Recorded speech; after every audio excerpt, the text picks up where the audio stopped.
And this morning I have a word for you. இந்த காலையில உங்களுக்கென்று தேவன் எனக்கு ஒரு வார்த்தை கொடுத்திருக்கிறார். Hallelujah. Hallelujah. Let me just take a few verses and talk to you and read it and then we'll go for it. உங்களுக்காக சில வேத பகுதியை எடுத்து வாசித்து நாம் அப்படி முன்னேறுவோம். God is a good God. நம்முடைய தேவன் நல்ல தேவன். Everybody say God is a good God. எல்லாம் சொல்லுங்க கர்த்தர் நல்லவர். Everybody say God is a good God. அப்படி சொல்லுங்க நம்முடைய கர்த்தர் நல்லவர். எல்லாரும் சொல்லுங்க கர்த்தர் நல்லவர். Hallelujah. நல்லவர். அவருடைய கிருபை என்றும் உள்ளது. அவர் கிருபை என்றும் உள்ளது. தலைமுறை தலைமுறை உள்ளது. தலைமுறை தலைமுறைக்கு. Hallelujah. Give a big clap unto the Lord. நல்ல கைத்தட்டி ஆண்டவருக்கு ஒரு மகிமை செலுத்துவோம். Because the Bible says where 2 or 3 gather in the name of Jesus. வேதம் சொல்லி இருக்கிற எங்கே 2-3 பேர் இயேசுவின் நாமத்தில் கூடி வருகிறீர்களோ Jesus is there. இயேசு அங்கே இருக்கிறார். Do you believe Jesus is here? நீங்கள் நம்புகிறீர்களா இயேசு இங்கே தான் இருக்கிறார் என்று? இயேசு இங்கே இருக்கிறார் என்று நம்புகிறீர்களா? Hallelujah. Do you really believe it? உண்மையாவே அதை விசுவாசிக்கிறீர்களா? Do you really believe it? உண்மையாவே விசுவாசிக்கிறீர்களா? Because the Bible says sometimes what happens is we are unable to believe what God telling us to believe. சில நேரத்துல என்ன காரியம் நடக்குது தேவன் நமக்கு சொல்லுகிறதை நம்ப முடியாத அளவுக்கு நாம் இருந்து விடுகிறோம். It's always a joy to know the presence of the Lord is with us. நமக்கு எப்பொழுதும் சந்தோஷத்தை கொடுக்கிற ஒரு காரியம் தேவ பிரசன்னம் நம்மோடு கூட நம்மத்தில் இருக்கிறது என்பது. God wants to bless. God has blessed you already with all the blessings in heavenly places. பரலோக உன்னதத்தில் இருக்கிற சகல ஆசீர்வாதத்தினாலும் தேவன் உங்களை ஏற்கனவே ஆசீர்வதித்திருக்கிறார். Hallelujah. Hallelujah. Do you believe that God has blessed you? தேவன் உங்களை ஆசீர்வதித்திருக்கிறார் என்பதை விசுவாசிக்கிறவர்கள் எல்லாரும் hallelujah. கரங்களை உயர்த்தி அசையுங்கள். Hallelujah. Hallelujah. Amen. Because the Bible says he has blessed us with all blessings in heavenly places. காரணம் வேதம் சொல்லுகிற தேவன் நம்மை உன்னதத்தில் இருக்கிற சகல ஆசீர்வாதத்தினாலும் நம்மை ஆசீர்வதித்திருக்கிறார். That's the privilege of the New Testament Christian. புதிய ஏற்பாட்டினுடைய சத்தியத்திலே விசுவாசியா இருப்பது எவ்வளவு பெரிய பாக்கியம். He has blessed you with all the blessings in heavenly places. பரலோகத்தில் இருக்கிற அனைத்து ஆசீர்வாதத்தினாலும் உங்களை ஆசீர்வதித்திருக்கிறார். We need to walk into this. நாம் அதிலே நடந்து சென்றால் போதும். Make it ours. நம்முடைய சொந்தமாக்கி கொண்டால் போதும். I'm so glad to be with you this morning. உங்களோடு இருப்பதிலே பாக்கியம். Hallelujah. Hallelujah. You know Satan's greatest nightmare. சத்துரு கொடுக்கிற பெரிய ஒரு பயமுறுத்தல் தெரியுமா? Satan's the greatest nightmare is that when you discover who you are. இன்றைக்கு நீங்கள் கிறிஸ்துக்குள் யார் என்பதை கண்டு கொள்கிறீர்களோ அன்றைக்கு பிசாசுக்கு nightmare. Praise the Lord. பெரிய ராத்திரி எல்லாம் அவனுக்கு தூக்கம் வராது, பயந்து விடுவான். Yes, ராத்திரி எல்லாம் தூக்கம் வராது. Praise the Lord. Hallelujah. He doesn't want you to know who you are. நீங்கள் இன்னார் என்பதை நீங்கள் அறிந்து கொள்ள கூடாது என்பதிலே அவன் தீவிரமாக இருக்கிறான். And it's always not only for the beginners, it's for everyone. This is the greatest battle that we just fight. ஆரம்ப கால விசுவாசிகளுக்கு மாத்திரமல்ல அனைவருக்கும் உள்ளதான பெரிய போராட்டம். So today that's what we are going to see. இன்றைக்கு அதை தான் தியானிக்க போகிறோம். I'm going to read 1 or 2 verses. ஒரு சில வசனங்களை வாசிக்கிறேன். And then we pray for God's blessing upon the verses. அந்த வசனங்களின் பேரில் தேவ ஆசீர்வாதத்திற்காக And then I got a few points to share with you. உங்களோடு பகிர்ந்து கொள்ள எனக்கு சில குறிப்புகள். Please understand, every message is only suggestive.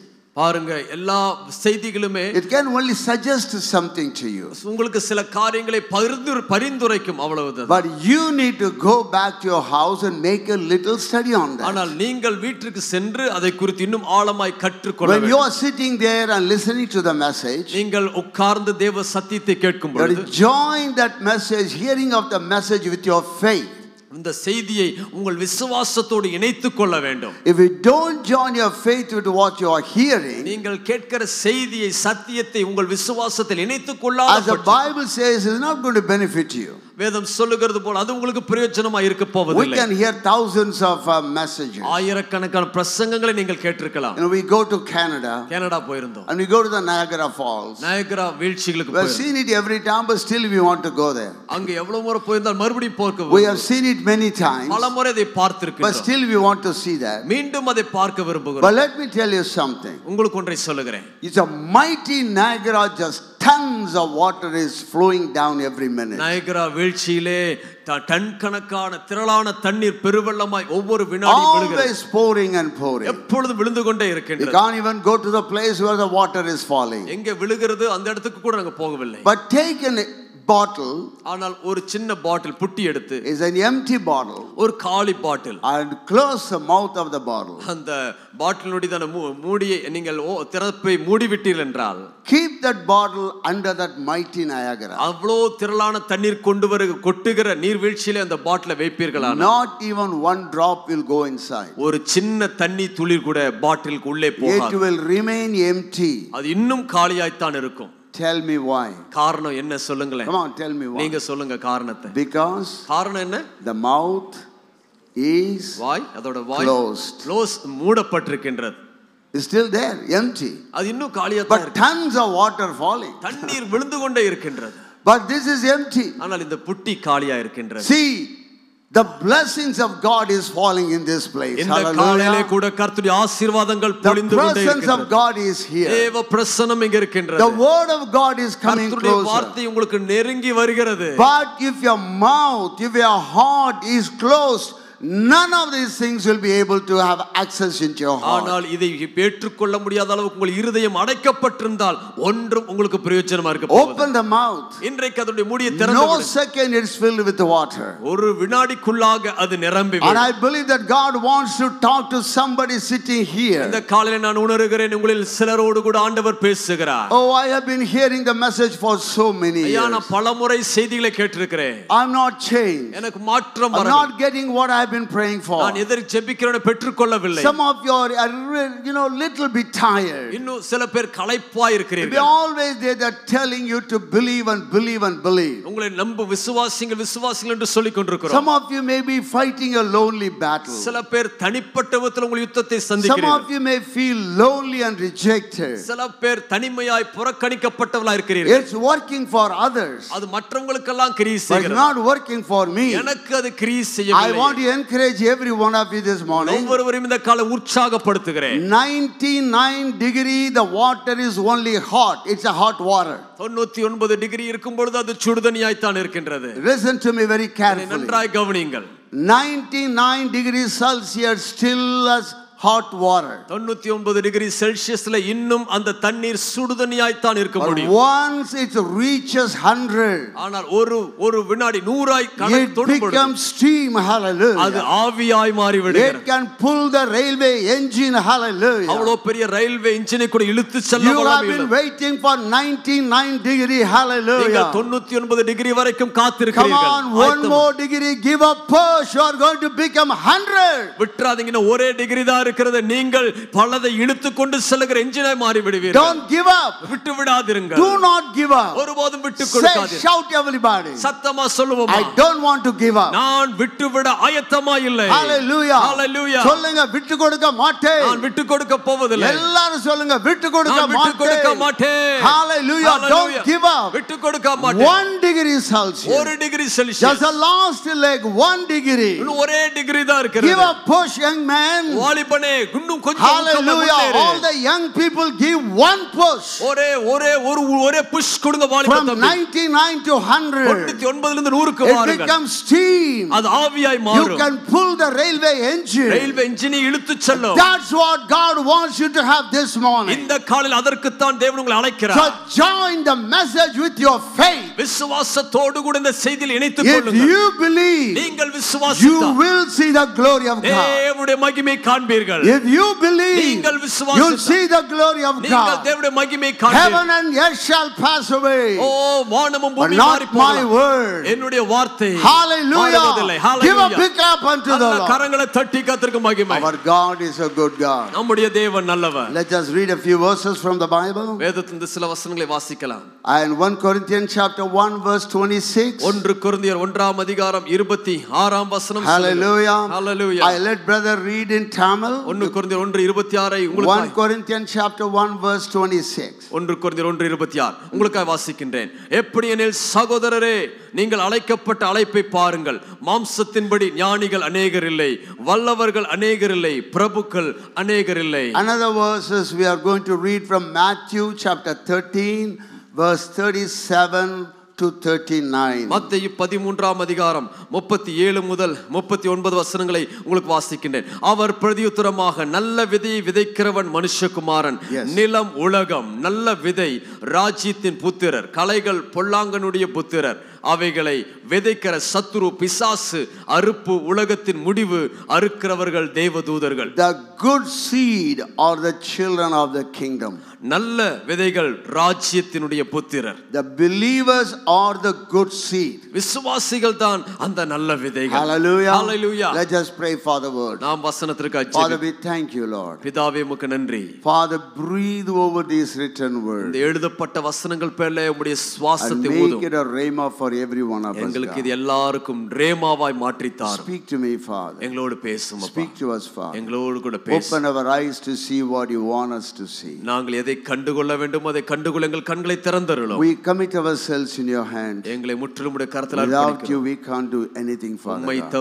உம்மால் அன்றி எங்களால் எதுவும் செய்ய முடியாது. Give you all the glory. உமக்கே மகிமை. Jesus name we pray. இயேசுவின் நாமத்தில். Everybody said, எல்லாரும் சேர்ந்து சொல்லுவோம். Amen. Give a big clap unto the Lord. நல்ல கைத்தட்டி இயேசுவுக்கு ஸ்தோத்திரம். God is a good God. நம்முடைய தேவன் நல்லவர். If you look at that word, good seed are the children of the kingdom. நல்ல விதை ராஜ்யத்தின் புத்திரர் என்று பார்க்கிறோம். Today I want to talk to you about the believer's authority. இன்றைக்கு காலைவேளை ஒரு விசுவாசியின் அதிகாரம் என்ற தலைப்பிலே கர்த்தருடைய வார்த்தை பேசுகிறேன். When Dr. David asked me whether, could you bring the word for this morning? இந்த காலைக்கான செய்தியை கொண்டு வர முடியுமா என்று ஐயா This has been on my heart for this morning service. இந்த காலை ஆராதனைக்கென்று தேவன் ஒரு வார்த்தை கொடுத்தார். Believer's authority. ஒரு விசுவாசியின் அதிகாரம். Everybody say? எல்லாம் சொல்லுங்க. Say in Tamil. ஒரு விசுவாசியின் அதிகாரம். You may know it very well. உங்களுக்கு அதை பற்றி தெரிந்திருக்கும். There are two things I wanted to share with you. உங்களோடு பகிர்ந்து கொள்ள ரெண்டு காரியங்கள் உண்டு. But I may just concentrate on one point. ஒரு காரியத்தை மாத்திரம் Believer's authority விசுவாசியின் அதிகாரம் and the priesthood of a believer. அதே போல ஒரு விசுவாசியின் ஆசாரியத்துவம். Yes.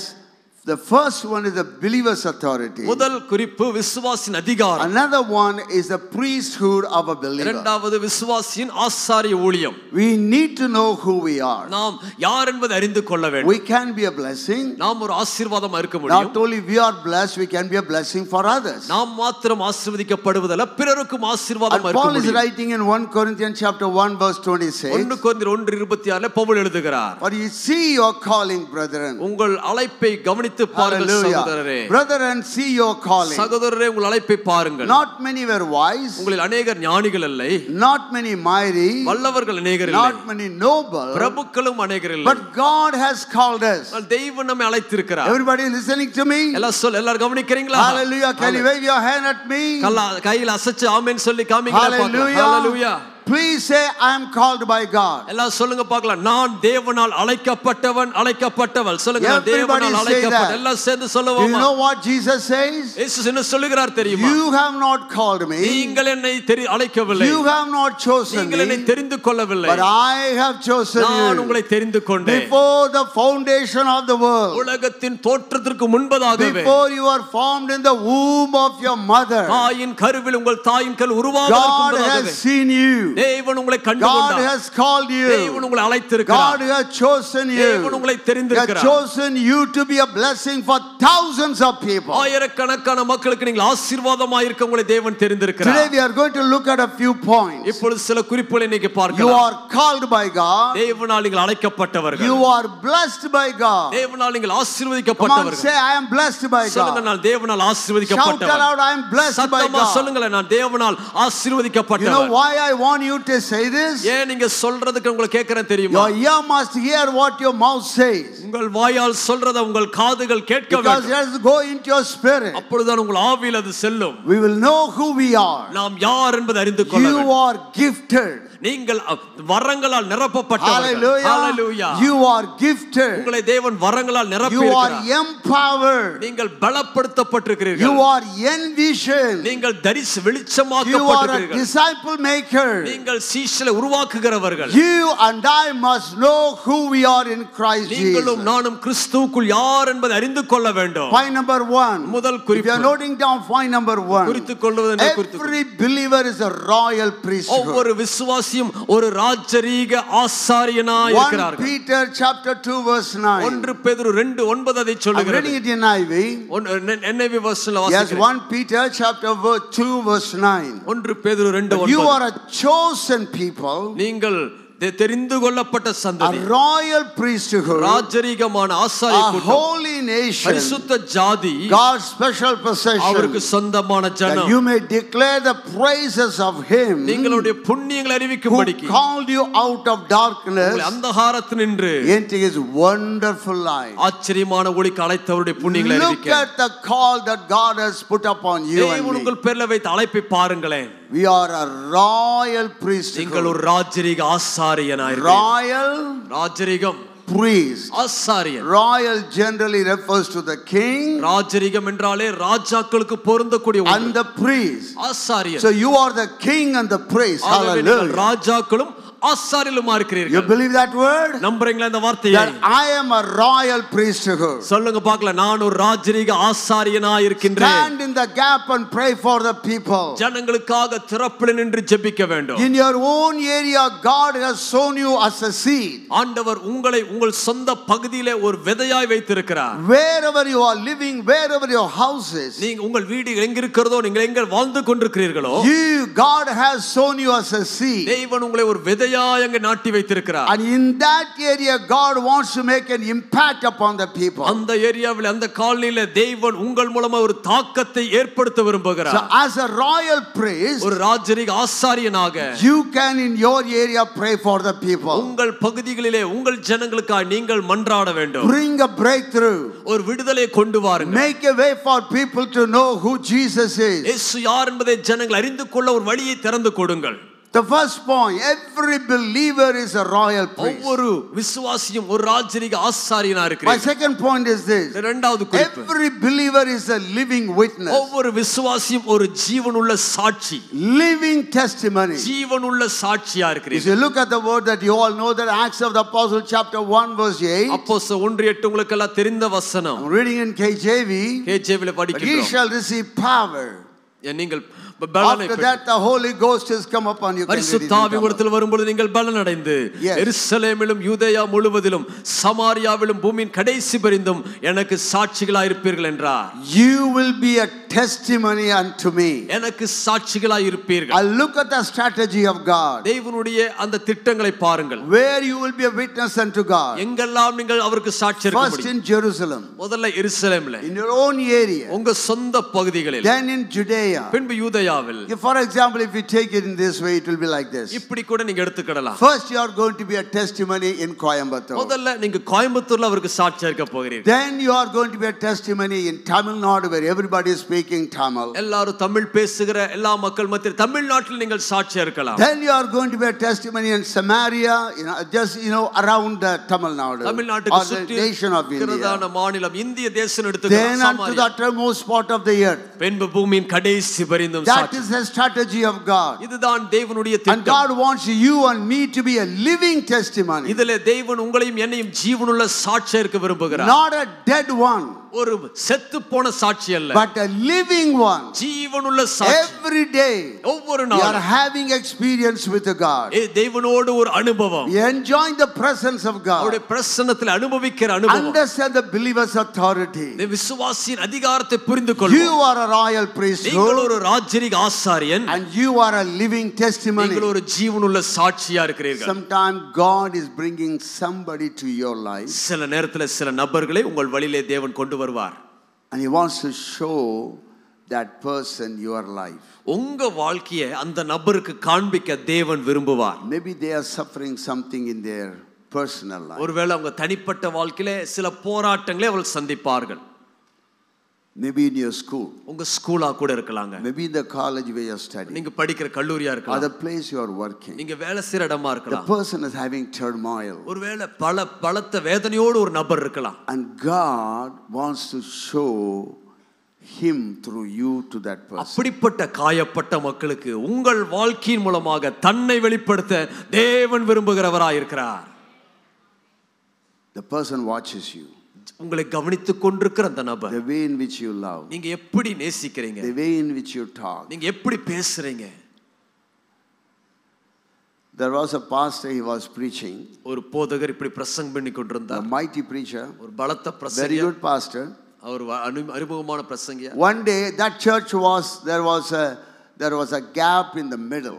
ஒரு நாள் அந்த சபையிலே நடுவுல மாத்திரம் காலி இடம். People are sitting both sides. ஜனங்கள் ரெண்டு பக்கம் உட்கார்ந்திருக்காங்க. They have the aisles in the middle. நடுவுல மாத்திரம் வழி, நடக்கறதுக்கு வழி இருந்தது. While this preacher was preaching, இந்த பாஸ்டர் பிரசங்கித்துக் கொண்டிருந்த பொழுது, he saw his wife bringing on her head a tokery, what do you say, a basket with so many things.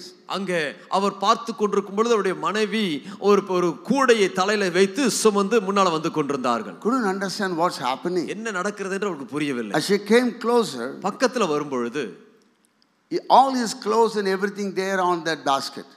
எல்லா வஸ்திரங்களும் அந்த கூடை மேலே இருந்தது. His clothes, தன்னுடைய வஸ்திரங்கள் அந்த கூடைக்குள்ள இருந்தது. And he asked, honey, what is this? மனைவி பார்த்துக்கிட்டு என்னமாச்சு என்னன்னு சொல்லி கேட்டார். And the preacher said, பிரசங்கர் சொன்னார், she said to the preacher, மனைவி பாஸ்டர் சொல்றாங்க, you are very good on the stage. பிரசங்க மேடையில நீங்க ரொம்ப நல்ல பிரசங்கியா இருந்தா. So I thought you can live right here. ஆகவே நீங்க இங்கேயே வாழ்ந்தறலாம் I brought all your things right here. அதனால உங்களுக்கு உண்டான எல்லா உடைகளையும் நான் கொண்டு வந்து மேடையிலே கொடுத்துட்டு போயிரலாம்னு வந்திருக்கேன். I can bring your food also here. உங்களுக்கு ஆகாரத்தை கூட மேடையிலே வந்து கொடுத்தறலாம்னு நினைக்கிறேன். Is that your testimony? இதுவா உங்க சாட்சியா இருக்க போகுது? Can God take you and show your life to somebody else? தேவனால் உங்கள் வாழ்க்கை எடுத்து மக்களுக்கு காண்பிக்க முடியுமா?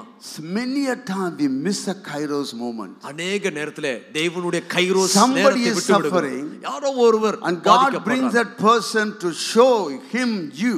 ஆண்டவர் உங்களை தான் அவருக்கு பதிலாய் காண்பிக்க போகிறார். You know what happens? என்ன நடக்கிறது? We make a mess of our life. அந்த நேரத்துல நம்ம வாழ்க்கையை குழப்பி விடுகிறோம். That's not a good testimony. இங்க நம்முடைய சாட்சி, I can tell you so many stories. நிறைய காரியங்களை சொல்ல முடியும். But I want you to understand, you are a living testimony. நீங்கள் தான் தேவனுடைய ஜீவனுள்ள சாட்சி. Say, I am a living testimony. கையை உயர்த்தி சொல்லலாமா? நான் தேவனுடைய Everybody say, I am a living testimony. நான் ஒரு ஜீவனுள்ள சாட்சின்னு சொல்லுங்க. Because he is inside you. காரணம் இயேசு உங்களுக்குள்ள இருக்கிறார். Point number 3. மூன்றாவது குறிப்பு. Every believer is a temple of God. ஒவ்வொரு விசுவாசியும் தேவனுடைய ஆலயமாக இருக்கிறீர்கள். Who you are. நீங்க யார் என்று புரிந்து கொள்கிறீர்களா? You are the temple of the living God. தேவனுடைய ஆலயமாக இருக்கிறீர்கள். 1 Corinthians chapter 3 verse 16. 1 கொரிந்தியர் 3ஆம் அதிகாரம் 16 Know சொல்லுகிறது. ye not ye are the temple of the living God, and the Spirit of God is dwelleth in you. நீங்கள் தேவனுடைய ஆலயமாக இருக்கிறீர்கள் என்றும் தேவனுடைய ஆவி உங்களில் வாசமாக இருக்கிறது என்று மரியாதை to every one of you. உங்களை ஒவ்வொருவரோடு பேசுகிறேன். Do you know where the first reference to the church of God is mentioned in the Bible? திருச்சபை குறித்து வேதத்திலே எந்த காரியத்தோடு முதல்ல ஒப்பிடப்பட்டிருக்கிறது தெரியுமா? That is what in the dream of Jacob in Genesis chapter 28. யாக்கோபு ஆதியாகமம் 28 ல யாக்கோபு கண்ட சொப்பனத்தில் தான் அது வெளிப்படுகிறது. Right there, what did he see? அங்க என்ன காரியத்தை பார்க்கிறார்? In the dream he sees a ladder from earth to heaven. அங்கே அவன் பார்த்து கொண்டிருந்த சொப்பனத்திலே பூமிக்கு நேரிலிருந்து வானத்து வரைக்கும் பெரிய ஏணி வைக்கப்பட்டிருக்கிறது. Activities going on. தேவ தூதர்கள் ஏறுகிறவர்களும் இறங்குகிறவர்களும். That's what Pastor Lizzie was telling. There have been a lot of angels around while you are worshiping the Lord. Pastor Lizzie அவர்கள் அதைத்தான் சொன்னார்கள். நீங்கள் ஆராதித்துக் கொண்டிருந்த பொழுது தேவ தூதர்களே இங்கே சேர்ந்து ஆராதித்தார்கள். The Lord is standing there. எல்லாரும் அங்கே நின்று கொண்டிருக்கிறார்கள். And the presence of God in the church. தேவ பிரசன்னம் சபையில். And is making promises.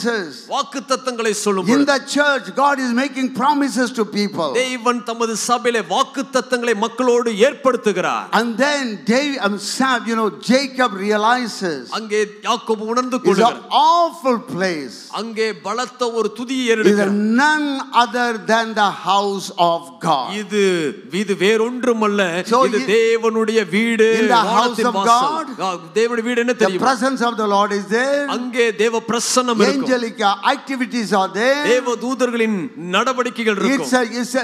It's a church, it's a place where it connects you to heaven. சபை என்பது தேவனுக்கும் மனுஷனுக்கும் இடையில இணைப்பு இருக்கும். God is making promises for us. தேவன் நமக்கு வாக்குத்தத்தங்களை கொடுக்கிறார். And in the New Testament, புதிய ஏற்பாட்டிலே, that is you. Hallelujah. ஆலயம் வேறு யாரும் அல்ல, நீங்கள்தான். You are the temple of the living God. நீங்கள்தான் அந்த தேவாலயம். Are you with me this morning? என்னோடு கூட இந்த காலையில் இருக்கிறீர்களா? Can you give a big clap unto the Lord? நல்ல கரங்களை தட்டி ஆண்டவருக்கு ஒரு உற்சாகமான மகிமை You are the செலுத்துவோம். temple of the living God. நீங்கள் தான் தேவனுடைய ஆலயமாக இருக்கிறீர்கள். The presence of God is inside. தேவ பிரசன்னம் உங்களோடு இருக்கிறது. Christ in us, the hope of glory. கிறிஸ்து நமக்குள் இருக்கிற கிறிஸ்து தான் மகிமையின் நம்பிக்கையாய் இருக்கிறார். Christ in us, the hope of glory. நமக்குள் இருக்கிற கிறிஸ்துவே மகிமையின் நம்பிக்கை. Wherever you move, நீங்கள் எங்கு சென்றாலும் the temple of God is moving. நான் தேவனுடைய ஆலயமாக நீங்களும் நடமாடிக் கொண்டிருக்கிறீர்கள். I want you to look at this truth from the Bible. வேதத்தின் சத்தியத்தை பார்ப்போம். When the children of Israel came out of Egypt, இஸ்ரவேல் ஜனங்கள் எகிப்திலிருந்து வெளியே வந்த பொழுது, and then they put up this tabernacle, இந்த ஆசரிப்பு கூடாரத்தை வைத்தார்கள். God was a mobile God. தேவன் நடமாடுகிற அசைவாடுகிற தேவன். Because the tabernacle can be just brought shut down and then taken to another place. ஆசரிப்பு கூடாரத்தை ஒரு இடத்திலிருந்து எடுத்து மறு இடத்திற்கு கொண்டு செல்ல முடியும். Wherever they were going, எங்கெல்லாம் சென்றார்களோ, the Spirit of the Lord was going with them. தேவாவியானவர் அவர்களோடு புறப்பட்டார். They were carrying the ark of the covenant on their body. அவர்கள் பேர்ல உடன்படிக்கை பெட்டியை சுமந்து சென்றார்கள். Today as a believer, விசுவாசியாக நீங்கள், you are carrying the presence of God in your life. தேவ பிரசன்னத்தை உங்கள் வாழ்க்கையிலே சுமந்து செல்கிறீர்கள். Are you happy? சந்தோஷமா இருக்கிறீர்களா? Are you happy? சந்தோஷமா இருக்கிறீர்களா? That He is inside you. அவர் உங்களுக்குள்ளே இருக்கிறார். Many a time we don't realize it. அநேக நேரத்தில் நாம் இதை உணர்ந்து கொள்வதில்லை. We think that I'm just a believer. ஏதோ நானும் ஒரு விசுவாசி நினைச்சுக்கோ. And that's exactly the devil wants you to know this. அதத்தான் பிசாசு அப்படித்தான் நீங்க இருக்கணும்னு He விரும்புகிறார். rules by two things. ரெண்டு விஷயத்தை செய்கிறார். He rules by deception. அவன் வஞ்சகத்தின் He மூலமா, rules by lying. அவன் பொய்யை சொல்லி உங்களை ஏமாத்த He பார்க்கிறான். wants you to believe he is a lie. அவனுடைய பொய்யை நீங்க நம்பணும்னு I want to விரும்புகிறார். tell you something from the Bible. வேதத்தின் ஒன்றை சொல்லுகிறேன். You know Jacob. யாக்கோபு உங்களுக்கு தெரியும். 13 years is living under lie. 13 ஆண்டுகள் பொய்யின் கீழேயே வாழ்ந்து கொண்டிருந்தான். The lie that somebody told him that your son is dead. அவனுக்கு சொல்லப்பட்ட விஷயம் என்ன தெரியுமா?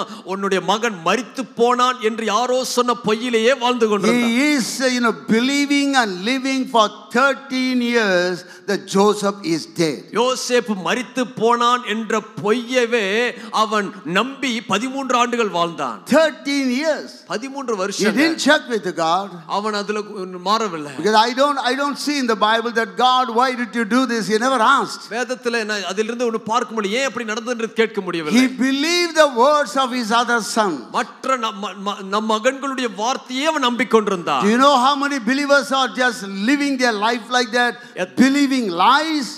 எத்தனை விசுவாசிகள் இப்படி பிறர் சொல்லுகிற பொய்யில நம்பி வாழ்ந்து கொண்டிருக்கிறாங்க உங்களுக்கு தெரியுமா? I cannot do this. நான் என்னால அதை செய்ய முடியாது. I'm not very good. நான் அதுல நல்லவன். I'm not educated. நான் நல்லா படிக்கல. I don't know how to operate. எப்படி செயல்படணும் தெரியாது. Many of the believers are living under lies. அநேக விசுவாசிகள் பொய்யை நம்பி வாழ்ந்து கொண்டிருக்கிறீர்கள். 13 years. 13 ஆண்டுகள். The man of God. தேவ மனிதன் தான். The promised guy. வாக்கு பெற்ற மனிதன். Chosen guy. தெரிந்து கொள்ளப்பட்ட மனிதன். Living under the lie. ஆனால் பொய்யின் கீழ் But I want to tell you the time has come. இந்த காலையில உங்களுக்கு ஒன்றை You சொல்கிறேன். shall know the truth. நேரம் வந்து விட்டது. And the truth shall set you free. சத்தியத்தை அறிவீர்கள். சத்தியம் உங்களை Because you விடுதலையாக்கும். are not what you think you are. நீங்கள் நினைக்கிறபடியான ஆள் நீங்கள் You அல்ல. are not what the devil says you are. பிசாசு சொல்லுகிற ஆள் நீங்கள் அல்ல. You are what God says you are. தேவன் உங்களை Hallelujah. யார் என்று சொல்லுகிறாரோ அந்த நபராய் தான் நீங்கள் Give இருக்கிறீர்கள். a big clap unto the நல்ல Lord. கரங்களை தட்டி தேவனுக்கு மகிமை. I can do all things through Christ who strengthens me. என்னை பலப்படுத்துகிற கிறிஸ்து இயேசுவினாலே எல்லாவற்றையும் செய்ய எனக்கு பலன் உண்டு. சொல்லுங்க எல்லாரும் சொல்லுங்க. என்னை பலப்படுத்துகிற கிறிஸ்துவினாலே எல்லாவற்றையும் செய்ய எனக்கு பலன் உண்டு. You know what the devil is telling? பிசாசு என்ன சொல்கிறான் தெரியுமா? You have committed this again and again. நீ பல முறை இதைவே திரும்ப சொல்லிட்டு இருக்கற. I don't think God is going to just forgive you. இந்த முறை உனக்கு ஆண்டவர் செய்யற மாதிரி எனக்கு தெரியலன்னு I want to give you a word to you. உங்களுக்கு ஒரு வார்த்தை சொல்றேன். Read Micah chapter 7 verse 8. மீகா 7:8 சொல்கிறது. The word that God is telling to some of you here this morning. உங்களில் சிலரோடு ஆண்டவர் அந்த வார்த்தையை பேசுகிறார். Micah 7:8. மீகா 7:8 என் சத்துருவே எனக்கு விரோதமாய் சந்தோஷப்படாதே, நான் விழுந்தாலும் எழுந்திருப்பேன், நான் இருளிலே உட்கார்ந்தால் கர்த்தர் எனக்கு வெளிச்சமாய் இருப்பார். Rejoice not against me, O mine enemy. என் எதிரியே நீ சந்தோஷப்படாதே. When I fall I shall rise. நான் விழுந்தாலும் நானும் திரும்ப Come on, எழுந்திருப்பேன். shout, I will rise. சொல்லுங்க, நான் திரும்ப எழுந்திருப்பேன். நான் எழுந்திருப்பேன். நான் சொல்லுங்க. எழுந்திருப்பேன். I will rise. நான் எழுந்திருப்பேன். Because greater is he that is in me than he that is in the world. உலகத்தில் இருக்கிற அவனை காட்டிலும் எனக்குள் இருக்கிற தேவன் பெரியவர். Hallelujah. Hallelujah. You are blessed. நீங்கள் Your ஆசீர்வதிக்கப்பட்டவர்கள். curses are taken away from you. சாபங்கள் ஏற்கனவே தள்ளப்பட்டு விட்டன. As we all come from backgrounds of our families or we have been having lot of curses. பலவிதமான சாபங்கள் நிறைந்த குடும்பங்கள் இருந்தால் நாம் வந்திருக்கலாம். I have been coming from family, I had lot of curses. நான் பல சாபங்கள் அடங்கிய குடும்பத்தின் பின்னணியிலிருந்து வந்தவர் தான். Terrible curses. மோசமான But சாபம். he took all our curses on the cross of Calvary. ஆனால் நம்முடைய சாபங்களை எல்லாம் கிறிஸ்து இயேசு சிலுவையிலே சுமந்து தீர்த்து விட்டார். Hallelujah.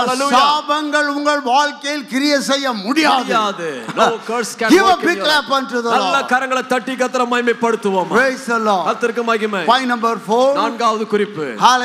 Every believer can lay hand and pray for the sick people. Amen. ஒவ்வொரு விசுவாசியும் வியாதியஸ்தர் மேல கையை வைத்து அவர்களுக்காக ஜெபிக்க I முடியும். know this is a wonderful church. இது ஒரு அற்புதமான திருச்சபை. Strong in the word of God. கர்த்தருடைய வார்த்தையில் பலமுள்ள சபை. I know that God is just, you have beautiful leaders in this church. உங்களுக்கு அழகான திருச்சபை தலைவர் எழுப்பி இருக்கிறார். Servants of God who stand on the word. கர்த்தருடைய வார்த்தையில் இருக்கிற தேவ மனிதர்கள். You might have heard this word many times. பலமுறை நீங்க கேட்டிருக்கலாம். But I want you to look at this word and to realize who you are. இந்த வசனத்தை கேட்டு நீங்கள் யார் என்பதை புரிந்து Mark கொள்ளுங்கள். chapter 16 verse 17 and 18. மார்க் 16ஆம் அதிகாரம் 14 18 வசனங்கள். 16, 17 and 18. 16 முதல் 18 And வசனங்களை. these signs shall follow them that believe. விசுவாசிக்கிறவர்களால் நடக்கும் அடையாளங்களாவன. In my name shall they cast out devils. என் நாமத்தினாலே பிசாசுகளை துரத்துவார்கள். They shall speak with a new tongue. நவமான பாஷைகளை They பேசுவார்கள். shall take up serpents. சர்ப்பங்களை எடுப்பார்கள். And if they drink any deadly thing, சாவுக்கு ஏதுவான யாதொன்றை குடித்தால் அது அவர்களை they சேதப்படுத்தாது. shall lay hands on the sick வியாதியஸ்தர்கள் மேல் கைகளை வைப்பார்கள். and they shall recover. அப்பொழுது அவர்கள் சொஸ்தமாவார்கள். Look at that word. இந்த வசனத்தை பாருங்கள். They shall lay their hands on the sick. வியாதியஸ்தர்கள் மேல் கைகளை வைப்பார்கள். It doesn't even say they will pray. அங்கதான் அங்க ஜெபிக்கிறோம். No, that doesn't even say they will pray. அவர்கள் ஜெபிப்பார்கள் கூட சொல்லல. What is it telling? என்னதான் சொல்லப்பட்டிருக்கு? என்ன சொல்லுங்க? வியாதியஸ்தர் மேல கைகளை வைப்பார். கைகளை வைத்து ஜெபிப்பார்கள்னா இருக்குது. கைகளை வைப்பு. என்ன சொல்லுது? கைகளை வைப்பார்கள். அப்பொழுது அவர்கள் சொஸ்தமா. Every believer. எல்லா விசுவாசியும் Take your right hand. உங்க கையை வலது கை உயர்த்தி. எல்லாரும் வலது கை உயர்த்தி. Baby believer, don't know you are born again. Take your right hand. புதுசா வந்தவங்களா இருந்தாலும் கூட பரவாயில்லை. கையை உயர்த்தி கொள்ளுங்க. Say, God has anointed my hand. சொல்லுங்க, கர்த்தர் என் கையை அபிஷேகம் பண்ணி இருக்கிறார். சொல்லுங்க எல்லாரும். ஆண்டவரின் கையை அபிஷேகம் பண்ணி கர்த்தரின் கரங்களை அபிஷேகம் பண்ணி இருக்கிறார். Praise the Lord. Amen. Give a big clap unto the Lord. கை தட்டி சபதம் மகிமை. Hallelujah. God has blessed your hand. கர்த்தர் உங்கள் கரங்களை அபிஷேகம் பண்ணி இருக்கிறார். They shall lay their hands on the sick and the sick shall recover. வியாதியஸ்தர் மேல் கைகளை வைப்பீர்கள், அவர்கள் சொஸ்தமாவார்கள். Two ways of healing. ரெண்டு விதத்திலே தேவன் சுகமாக்குகிறார். One is instantaneous healing. உடனடியான சுகம். Another is healing of recovery. சில நேரங்களிலே விடுவிக்கப்படுகிற ஒரு சுகம். Hallelujah. It's a healing of recovery. அவர் தொடர்ச்சியான முழுமையான விடுதலைக்கு நேரான சுகம். சில சுகங்கள் உடனே நடந்து விடுகிறது. சில சுகங்கள் கொஞ்சம் கொஞ்சமாக வருகிறது. Both are the same in the Bible. வேதத்திலே ரெண்டுமே சாத்தியம். Both are scriptural. Hallelujah. வேதத்திலே வேதம் சார்ந்ததுதான் ரெண்டும். Praise the Lord. You understand my point? புரிந்து கொண்டீர்கள். Continue to lay your hands on the people and pray for them. தொடர்ச்சியாக வியாதியஸ்தர் மேல கைகளை வைத்து ஜெபித்துக் கொண்டே இருங்கள். Mothers, தாய்மார்கள், take your hand. உங்க கரங்களை எடுத்து, when your children are sleeping in the night, உங்க பிள்ளைகள் படுக்கையில தூங்கிக் கொண்டிருக்கும், put your hands on their head and pray for them. குழந்தைகள் மேல வைத்து ஜெபியுங்கள். Hallelujah. Hallelujah. Fathers, பிதாக்களே, take your hand. when your kids are sleeping, உங்க பிள்ளைகள் put தூங்கும் your hand on them உங்க பசங்க மேல and கைகளை bless them. ஆசீர்வதியுங்கள். And you see in the Old Testament, பழைய ஏற்பாட்டில பார்க்கிறோம், every time the men of God, they're just blessing their people. ஒவ்வொரு முறையும் தேவ மனிதர்கள் பிள்ளைகளை ஆசீர்வதிக்கப்படுவார்கள். So you as a believer, you can lay hands on people and you can விசுவாசிகளாகிய நீங்களும் நாம் அவதமாக கரங்களை உயர்த்தி கைகளை வைத்து ஜெபித்து ஆசீர்வதிக்கலாம். Point number 5 very quickly. ஐந்தாவது குறிப்பு. Hallelujah. Amen. Every believer has got the spirit of power. ஒவ்வொரு விசுவாசியும் வல்லமையின் ஆவியை பெற்றிருக்கிறார்கள். சொல்லுங்க, வல்லமையின் ஆவி உண்டு. வல்லமையின் ஆவி உண்டு.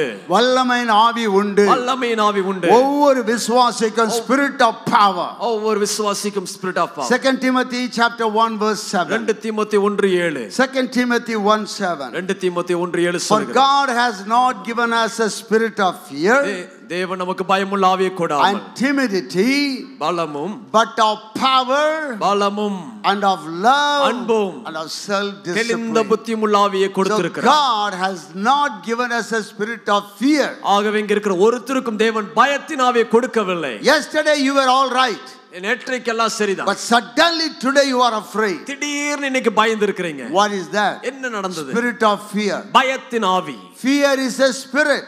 பயம் என்பது ஒரு ஆவி. The children of God must cast it out in the name of Jesus. ஜனங்கள் அந்த ஆவியை துரத்த வேண்டும். You have to confess it. அதை நீங்கள் அறிக்கை செய்ய வேண்டும். You have to say, God has not given me the spirit of fear. தேவன் எனக்கு பயத்தின் ஆவியை கொடுக்கவில்லை என்று நீங்கள் அறிக்கை செய்ய வேண்டும். Some of us, when you are alone in the night, சில பேர் ராத்திரி தனியா இருக்கும் பொழுது you feel afraid. நீங்க பயப்படுகிறீர்கள். What do you do?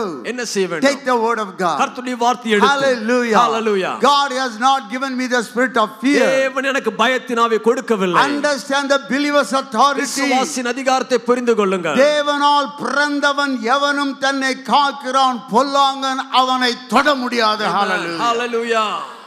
He that's born of God protects himself and the evil one cannot touch him. பொல்லாங்கன் அவனை தொடாது. Yes, you are born of God. Hallelujah. தேவனால் பிறந்தவர்கள். So you have the spirit of power. உங்களுக்குள்ளே வல்லமையின் ஆவி இருக்கிறது. You can cast out the demon of fear. பிசாசின் பயத்தின் ஆவியை உங்களால் துரத்த முடியும். Next point number 6. ஆறாவது குறிப்பு. That's what I just told. Every believer can protect himself. ஒவ்வொரு விசுவாசியும் தன்னை காக்கிறார். You can protect yourself. உங்களை நீங்கள் காத்துக்கொள்ள முடியும். There's nothing wrong in calling upon our leaders to pray for us. நம்முடைய தலைவர்களை நம்ம ஜெபிக்க கேட்பது தவறல்ல. But look at 1 John chapter 5 verse 18. 1 யோவான் 5:18 given so nicely in Tamil. Tamil அழகாய் வருகிறது. 1 John chapter 5 is verse 18. 1 யோவான் 5. We know that whosoever is born of God sinneth not, but he that is begotten of God keepeth himself, and that wicked one toucheth him not. தேவனால் பிறந்த எவனும் பாவம் செய்யான் என்று அறிந்திருக்கின்றோம்.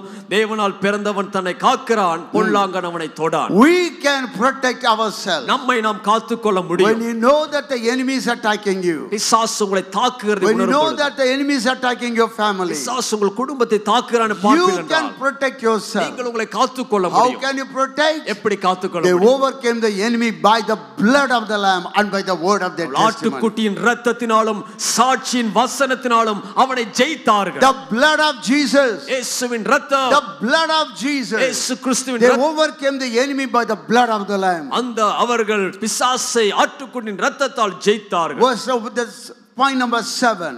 ஏழாவது குறிப்பு. Every believer can disciple others. ஒவ்வொரு விசுவாசியும் மற்றவர்களை சீஷராக மாற்ற முடியும். You know your believer's authority. விசுவாசியே உங்கள் அதிகாரத்தை புரிந்து கொண்டீர்கள். And you operate in that area. உங்கள் அதிகாரத்தில் செயல்படும் பொழுது take that authority God has given. தேவன் உங்களுக்கு கொடுத்த அதிகாரத்தை எடுத்து பயன்படுத்துங்கள். Has God given you authority? தேவன் எதற்கு உங்களுக்கு அதிகாரத்தை கொடுத்திருக்கிறார்? Has God given you authority? தேவன் உங்களுக்கு அதிகாரத்தை கொடுத்துள்ளாரா? ஆண்டவர் உங்களுக்கு அதிகாரம் கொடுத்திருக்காரா இல்லையா?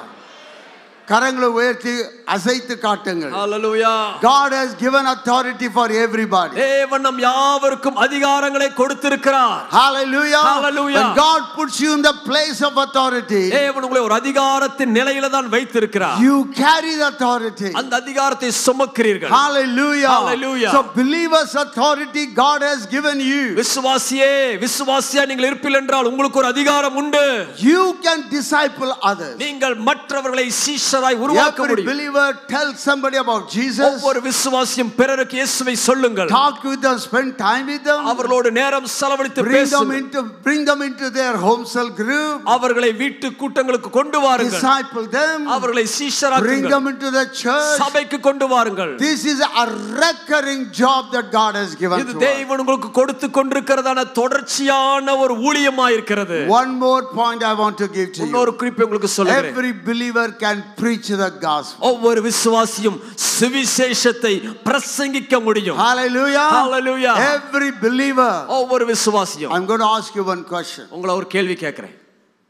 Have you ever led somebody to Jesus Christ? உங்கள நீங்க என்னைக்காவது யாரையாவது கிறிஸ்துவுக்குள்ள வழிநடத்தி கொண்டு I'm not asking to raise your hand. உங்களை கையெல்லாம் உயர்த்த சொல்லல. சொல்லல. But ask a question to you. உங்களுக்கே நீங்க கேட்டு பாருங்க. Do you know why I ask the question? ஏன் இந்த கேள்வி கேக்குறேன் தெரியுமா?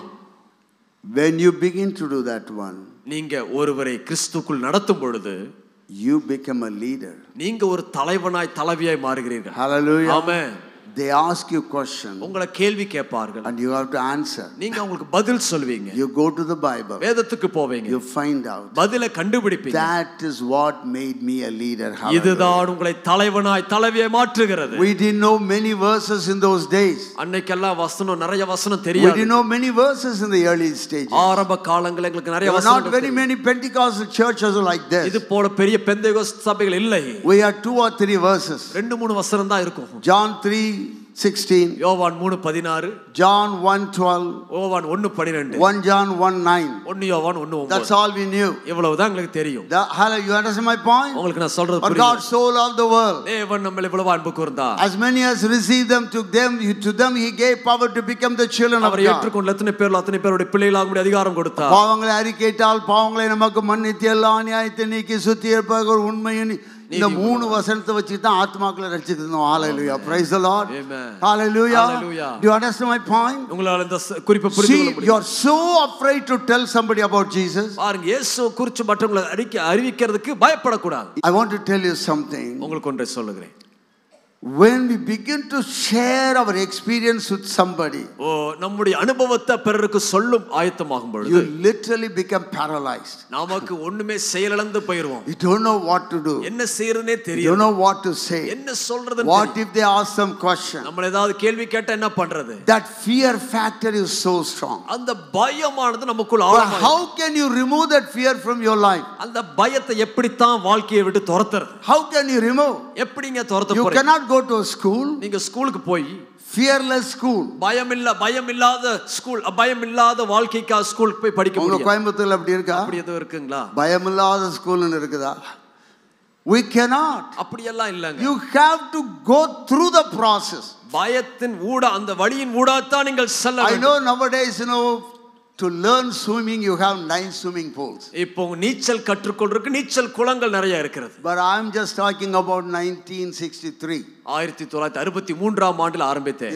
all in those days. அந்த ஆரம்ப காலங்களில். Or 1957. 1957களிலே. We never had any swimming pool in my place. எங்க இடங்கள்ல எந்த நீச்சல் குளங்களும் இல்லங்க. Because this was a patti. இது ஒரு பட்டியா இருந்துச்சு. கோவில் பட்டி. Hallelujah. Hallelujah. No swimming pool. அங்க ஒரு நீச்சல் குளம். So the only place for us to learn swimming, எங்களுக்கு நீச்சல் கற்றுக்கொள்ள ஒரே ஒரு இடம், is go to the well. அங்க கிணற்றுக்கு போகணும். And that is around 50 or 60 feet deep. 50-60 அடி ஆழமான ஒரு கிணறு இருந்தது. And my elder brother will be there in the water. என்னுடைய அண்ணன் ஏற்கனவே கிணற்றுல தண்ணியில இருப்பார். Now we don't know how to swim. எப்படி நீச்சல் அடிக்கிறதுன்னு தெரியாது. He and his team will be there in the water. என்னோட அண்ணனும் அவன் ஃப்ரெண்ட்ஸ் எல்லாம் and we are all standing at the top. அங்கெல்லாம் மேல நின்னு பார்த்துட்டு இருக்கோம். Come on, jump in. இல்ல குதின்னு சொல்லுவாங்க. How to jump? எப்படிங்க குதிக்க? You look at the water. தண்ணிய பார்த்தா, my goodness, I'm not going to jump. நமக்கு தள்ளாடுகிறது. All the other my friends one by one they jump. N friends எல்லாம் ஒருத்தர் dub டப்னு குதிக்கறாங்க. Yeah, they go down. உள்ள போறான். But these guys go and pull him up. அண்ணன்மார்கள் சேர்ந்து தூக்கி மேல கொண்டு வந்தறாங்க. And I just go and look at this. நான் போய் அப்படி கிணத்தை பார்க்கறேன். No way. வாய்ப்பே இல்ல ராஜா. I'm not going to jump. நான் குதிக்க போறது. And shouting from that jump. மேல இருந்து சொல்றான் குதிடா சொல்றான். குதிடான்னு சொல்லிட்டு jump inside. கீழ குதின்னு சொல்றாங்க. I said no, I can't. என்னால முடியலன்னு சொல்றேன். Because fear. பயம். I can't jump. என்னால குதிக்க முடியல. Do you know where I learned swimming? எங்க நீச்சல் கத்துக்கிட்டேன் தெரியுங்களா? 2 அடி உயரத்துல தண்ணி இருக்கக்கூடிய ஒரு குளத்துல கல்ல பிடிச்சிட்டு டப்புன்னு பின்னாடி அடிச்சு. But I learned it. ஆனா எப்படியோ நீச்சலை கற்றுக்கொண்டேன். Many times. அநேகமா. And all the other guys they simply jumped. மற்றவங்க எல்லாம் டப்புன்னு உள்ள குதிச்சிட்டாங்க. They trusted. அவங்க நம்பினாங்க. That those guys in the water they are also swimming but they will not let them die. தண்ணிக்குள்ள இருக்கிறதான பெரியவங்க எல்லாம் கீழ விழ மாட்டாங்க, மூழ்கி போறக்கு விட மாட்டாங்க. One by one they jumped up. The fear is broken. பயத்தை உடைச்சிட்டு தண்ணிக்குள்ள குதிக்கறான். Do you know what you have to do? நாம என்ன செய்ய வேண்டும் தெரியுமா? today when you go back home, வீட்டுக்கு நீங்க திரும்ப போகும் பொழுது you target somebody. நீங்க யாராவது ஒருத்தரை குறி வைத்துக் கொள்ளுங்கள். I am going to tell that gospel to that. அந்த நபருக்கு நான் இயேசுவின் சுவிசேஷத்தை சொல்லித்தான் தீர்க்க போகிறேன். And the devil will say, oh, what if just rejects you? பிசாசு உங்களுக்குள்ள சொல்லுவான், ஐயோ உங்களை எதிர்த்து செய்வேன். When I was studying in St. Joseph's College, Trichy, St. Joseph's College, Trichyல படித்துக் I had a lot of friends. எனக்கு நிறைய நண்பர்கள் இருந்தார்கள். But one friend was very close to me. ஒரு நண்பன் எனக்கு ரொம்ப நெருக்கமானவன். And I wanted to tell him the gospel. அவனுக்கு எப்படியாவது சுவிசேஷம் சொல்ல பிரயாசப்பட்டேன். What if he turns away from me? ஓ, என்னை விட்டு அவன் போய்ட்டா என்ன பண்றது? What if he just gets angry with me? கோபப்பட்டுட்டான என்ன செய்யறது? It was going on for some time. எனக்குள்ள ரொம்ப நாள் ஓடிக்கொண்டே. But the Spirit of the Lord was talking to me. ஆனா கர்த்தருடைய ஆவி என்னோடு பேசினார். Hallelujah. He said, you have to tell your friend the gospel. நண்பனுக்கு சுவிசேஷத்தை சொல்ல வேண்டும் என்று. Will you like it that you are in heaven, he is in hell? என்ன நீங்க வந்து பரலோகத்தில் இருக்கிற மாதிரி அவன் நரகத்தில் இருக்கிற மாதிரி நினைக்கிறது? I said, somehow, okay Lord, I will tell. சரி ஆண்டவரே, நான் சொல்றேன். And I brought him to my room. என்னுடைய ரூமுக்கு கூப்பிட்டு. It's a Catholic college. அது ஒரு கத்தோலிக்க கல்லூரி. Night time is very silent. அது இரவு நேரங்களில் ரொம்ப அமைதியா இருக்கும். I brought him to my room. என்னுடைய ரூமுக்கு அழைத்து வந்தேன். And I told him, I want to tell you something. அவன்கிட்ட சொன்னேன், உனக்கு ஒன்று சொல்ல விரும்புறேன். He said, tell me, what is that? நீ சொல்லு, என்ன சொல்லு? I told the gospel. நான் அவனுக்கு சுவிசேஷம் சொன்னேன். Tears began to flow down. கண்ணீர் அவனுடைய கண்களில் இருந்து வெளிவந்தது. And he said, why didn't you tell me earlier? ஏன் இதை நீ முன்னவே சொல்லல என்று சொல்லி என்ன கேட்டான். Hallelujah. Hallelujah. How many of your family members are not saved? எத்தனை பேர் உங்க குடும்பத்திலே ரட்சிக்கப்படாதவங்க இருக்கறாங்க பாருங்க. Take a few minutes.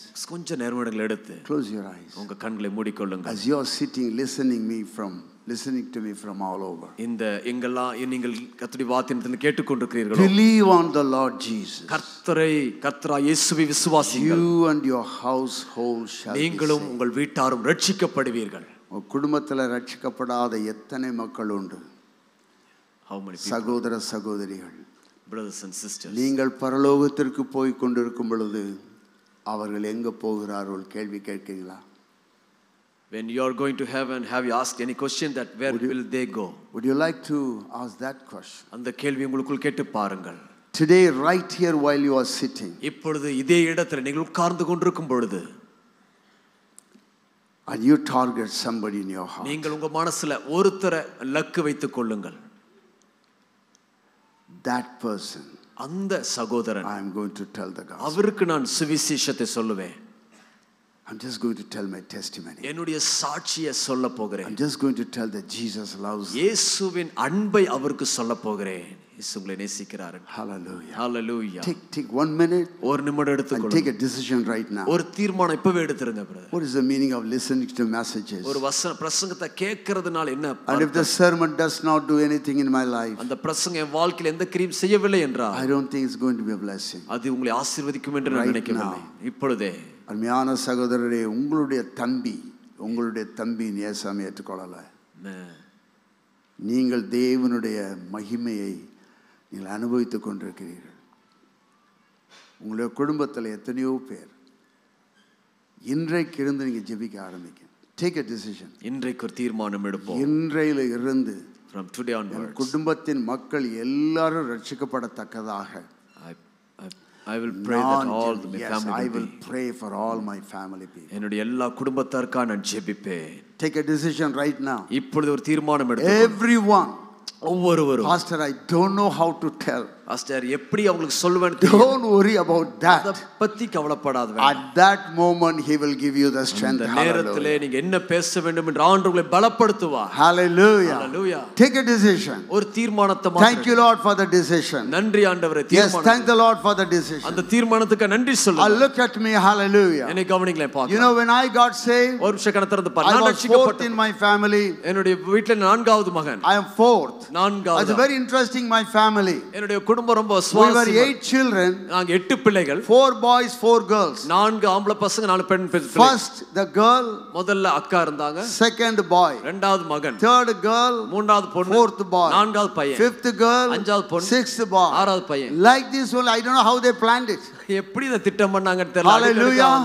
God is a good God. நம்முடைய தேவன் நல்ல தேவன். But I prayed and prayed and prayed and everybody got saved. நான் ஜெபித்தேன் அனைவரும் இயேசுவை ஏற்றுக்கொண்டார்கள். Same thing is going to happen in your life.